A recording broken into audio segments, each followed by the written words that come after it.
नहमदुहु व नसल्ली अला रसूलिहिल करीम।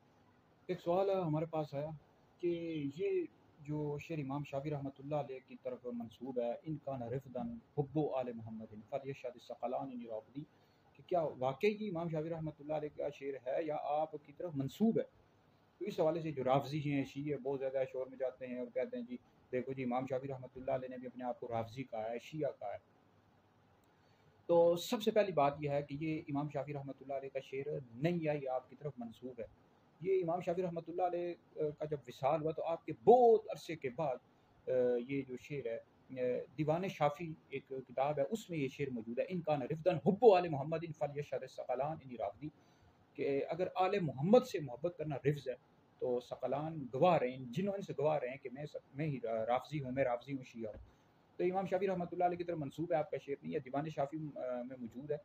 तो ये दीवान शाफी ये बहुत बाद में लिखी गई है और इमाम शाफी रहमतुल्लाह अलैह की तरफ जो मंसूब एक शेर था वो इसमें नकल कर दिया गया। तो इमाम बहकी रहमतुल्लाह अलैह ने किताब लिखी है मनाकिब शाफी लिल बहकी, उसमें आपने इस शेर की सनद को भी लिखा है कि मोहम्मद बिन मोहम्मद अल अशस, ये इस शेर की को इसने बयान किया है और ये झूठा रावी है। ठीक है जी, तो ये झूठी सनद को बयान करता है, मोहम्मद बिन मोहम्मद अल अशस ये झूठी सनद को बयान करता है। तो इमाम शाफी रहमतुल्लाह अलैह की तरफ मंसूब है आपका ये शेर नहीं। अगर फ़र्ज़ करें मान भी लिया जाए इमाम शाफी रहमतुल्लाह अलैह का शेर है, तो आप ये बताना चाह रहे थे कि जो रावजी शिये आले बैत की शान अज़मत बयान करते रहते हैं, अपनी तरफ से झूठी बातें बयान करते रहते हैं जो हदीस में आई नहीं है। हमारे काबिर उलमा ने लिखा है कि रावजियों शियों ने मौला अली पाक रज़ी अल्लाह तआला अन्हु की शान में 3 लाख हदीस गढ़ ली। तो ये इतने बदबख्त हैं, ये अपनी तरफ से बयान करते रहते हैं। तो हम ये नहीं है कि ये बयान करते तो हम अपनी आले बैत की मोहब्बत को छोड़ देंगे या उनकी अज़मत को, शान को नहीं बयान करेंगे। जो अहदीस में आई है आपकी आले बैत की जो शान अज़मत है वो हम बयान करते रहेंगे। इमाम शाफी रहमतुल्लाह अलैह का कहने का ये मकसद था। ठीक है जी, ये मकसद नहीं था जो ये रावजी शिये समझते रहते। तो इंजीनियर मोहम्मद अली मिर्ज़ा जेहलवी भी बड़ा शेर पढ़ता रहता है और इसने भी अपनी जो लिखा हुआ है पम्फलेट उसमें लिखा हुआ, ये इमाम शाफी रहमतुल्लाह अलैह का शेर नहीं, आपकी तरफ मंसूब है। ठीक है जी। तो बाकी अहले सुन्नत का ये अक़ीदा है कि अंबिया अलैहिस्सलाम के बाद सबसे अफजल अबू बकर हैं, फिर उमर हैं, फिर उस्मान हैं, फिर अली हैं। जो शख्स मौला अली को अबू बकर उमर से अफजल बताया, ऐसा शख्स गुमराह बद्दीन और अहले सुन्नत से खारिज है।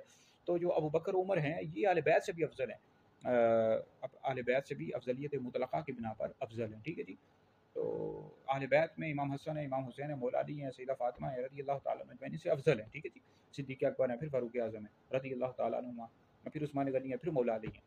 तो ये इमाम शाफी रहमतुल्लाह अलैह का कहने का ये मकसद है। वगरना इमाम शाफी रहमतुल्लाह अलैह हों, इमाम आज़म अबू हनीफ़ा हों, ये अहले बैत से मोहब्बत करते थे, उनकी अज़मतों व शानों को बयान करते थे, राफ़ज़ियों शियों से नफ़रत करते थे।